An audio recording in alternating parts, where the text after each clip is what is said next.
Hi guys, welcome to Chapter 5 where we'll be applying Newton's laws. Just a quick review from Chapter 4, we did outline what I suggested how to solve any problem involving Newton's laws. And if you would like some additional practice, I've set up a practice problem here where we have mass 1 and mass 2. One of the objects is hanging off of an inclined plane while mass 1 is resting on that inclined plane, and those objects move together. You can find these notes as well as the beginning steps to solving that problem on my website.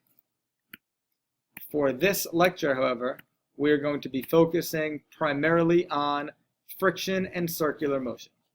So let us first talk about friction and what we have as that special case of Newton's second law, Newton's first law, when there's a net force equal to 0.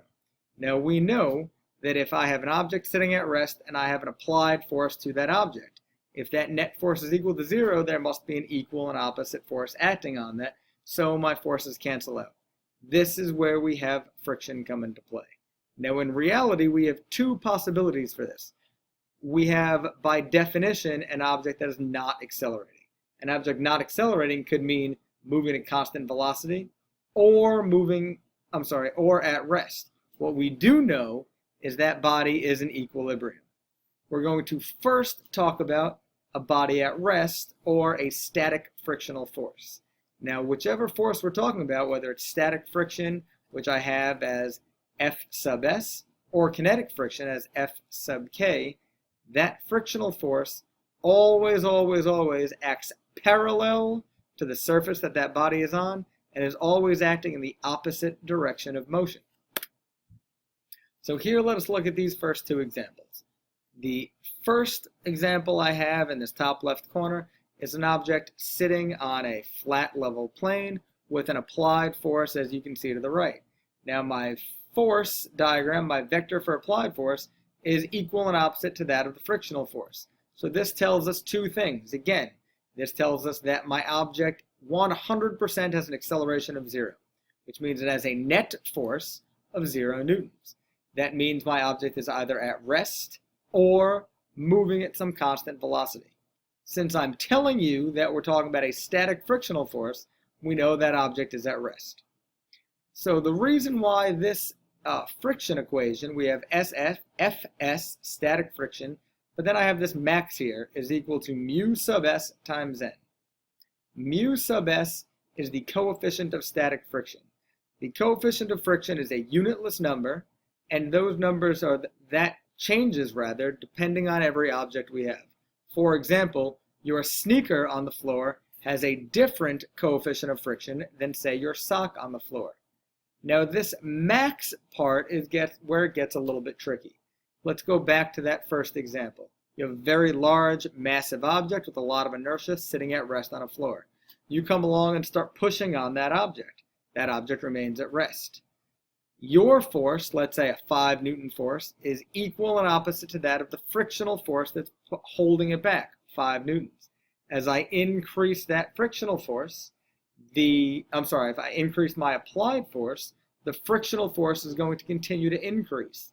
So as long as that object remains stationary, I can continue to increase my frictional force proportional to my applied force.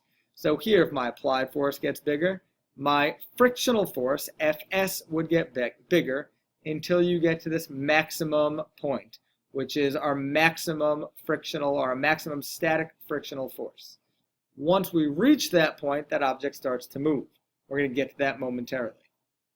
Here, I have a very similar diagram, except I now took my object, I put it on an inclined plane.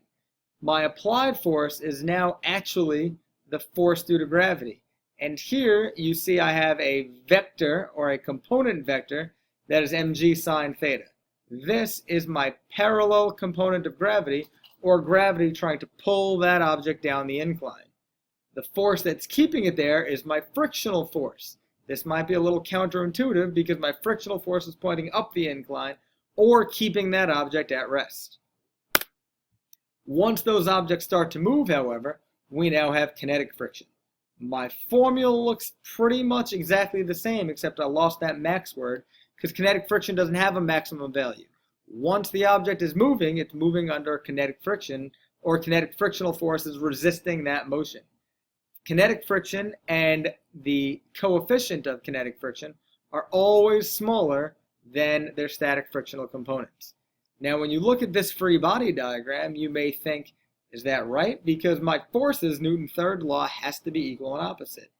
Well, this free body diagram tells me that that object is accelerating, and I'd like to know from you why you think the applied force can be bigger than this frictional force, and is that a violation of Newton's third law? What I do want to point out is notice those two forces are both parallel, or parallel to the surface, I should say. Just like this second diagram here. I'm pulling an object at some incline. We break that into components, and now I have a frictional force that's always parallel to the surface and a horizontal or an x component of my applied force. Through simple trig, we can figure out what my horizontal and my vertical components are, and you can see from the diagram that my y component, Fy, and the normal force should equal my force due to gravity. But again, that horizontal component seems to be bigger. Is this a violation of Newton's third law? After friction, we have forces in circular motion. Now, we will get to one additional part of friction in class. That's fluid friction or air resistance. Right now, we're moving on to circular motion. Circular motion can seem a little bit misleading because a circular motion is any portion of a circle. So it could be an arc, it could be a curve, it can be anything that I can describe as a radius or a radius of curvature. No matter what, we're still doing the exact same thing.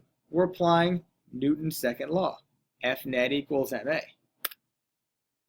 For example, let's say I take a rock, I tie it to a string, and I start swirling that around in a circle. I'm going to assume there's no gravitational force because it just makes it easier at this point. Now, you know that you were pulling that object and swinging that around in a circle. You were pulling that object towards the center. By definition, we know that forces and accelerations go in the exact same direction. This is called a centripetal acceleration. Centripetal acceleration meaning center-seeking force. Now, my centripetal acceleration, which I have here as a sub c, is equal to my tangential velocity, v squared, divided by my radius. So if you spin around in a circle in a large radius, you should feel like you're moving slower than when you pull your arms together and spin around in a short radius. That is my tangential velocity, v. Add some numbers into this just to make it a little bit easier. I have a rock that has a mass of 0.1 kilograms. I'm going to say I'm swinging it around. It's making one complete revolution, has a period of 1 second, and my radius is 1 meter. First thing we do, apply a free body diagram. And again, I said there was no gravity, so I don't have a weight to deal with. The only force I'm dealing with right now is my tension force, and that's what I'm pulling in. I apply Newton's second law. My tension is mass times acceleration, and we know acceleration is v squared over r. Now, we know that I'm saying it's moving at a constant speed around that circle, so my velocity, sorry about that, try this again. We know that velocity, constant speed, is distance divided by time. So I have my circumference of the circle divided by the time. We use that in for velocity, and you could solve out for your tension force. Again, a simple application of Newton's second law. Now I know what you're thinking. Isn't there an outward force? That centrifugal force that you like to talk about, or as physics people say, centrifugal force. Well, this is what we call a fictitious force. And it's a fictitious force because it's our body, our mind playing tricks on us. We live in an inertial reference frame, a non-accelerating frame. Once you step into something that's accelerating, like a circle or like the Turkish twist ride, your body starts to think that there are these extra forces, these fictitious forces on them. Now we feel them because our senses feel them. It's very similar to if you're sitting in a car and that car accelerates. You feel like you get thrown back into the seat, which is not what's actually happening. We know there's no force pushing you back. In fact, we know that there's a force going forward, causing you to accelerate forward with the car. These are observational forces. We know Newton's laws, by definition, only hold true in a non-accelerating reference frame. Now, you can get into this tricky situation where if you were in an accelerated reference frame, we can kind of fake it and make Newton's laws work. In order to do that, we would go back to our free body diagram and start including these fictitious forces on the free body diagram. Essentially, you're making two mistakes that cancel each other out. It's a bad move to do, and this is where Newton's laws start to fail. That's where we started getting into relativity and relative motion. That begins with Einstein. Whole nother lecture. Again, I recommend you going to my website, looking through these notes, trying everything yourself. I end just going over a more detailed problem-solving strategy, making a sketch, finding your free body diagrams. Make sure you use unique symbols to keep everything separate. Make sure you have coordinate systems. Most important or easiest thing is solving everything symbolically so you have general solutions, and eventually check your result to make sure that your answers make sense. I'll see you in class. Please come in with any questions.